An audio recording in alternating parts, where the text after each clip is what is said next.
À ce qui explique la réussite de cette opération uniquement par une supposée trahison vénézuélienne. Manière commode de masquer l'échec des partenariats de Maduro, avec la Russie et la Chine, il faut rappeler une réalité factuelle, documentée, et beaucoup plus dérangeante. L'opération n'a pas commencé au sol. Elle a débuté par une séquence aérienne et électronique d'une précision redoutable, frappes ciblées, missiles, bombardiers stratégiques, brouillage massif, guerre électronique. En quelques heures, les communications, la défense aérienne, et la chaîne de commandement du Venezuela ont été neutralisées. À partir de là, il faut poser une question simple, qu'aurait pu faire une armée privée de coordination, aveugle, sourde, sans couverture aérienne? Les avions ont été détruits au sol.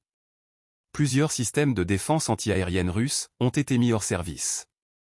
À Caracas, des civils ont été réveillés par des explosions qui marquaient, en réalité, la fin de toute capacité défensive nationale. Les forces spéciales américaines ne sont intervenues qu'après coup, une fois le terrain totalement sécurisé. La brièveté de l'opération révèle surtout une asymétrie écrasante des forces, mais aussi l'échec complet des services de renseignement vénézuéliens, et de ceux de leurs alliés.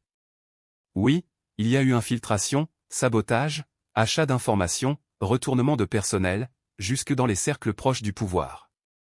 Mais cela ne relève pas d'une simple corruption opportuniste, c'est le signe d'un appareil de renseignement structuré, crédible, enraciné dans la durée. Acheter les gardes d'un président n'est pas une anecdote, c'est un exploit stratégique.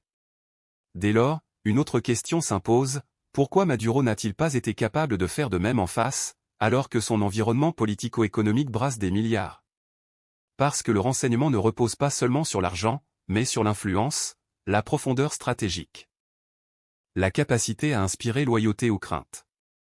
Cette opération n'est pas le fruit de 3 heures d'action visible. Elle est l'aboutissement de mois, voire d'années de préparation, repérage des cibles, infiltration, travail de la DEA et d'autres services occidentaux, retournement progressif du système de sécurité du régime. L'épilogue est brutal.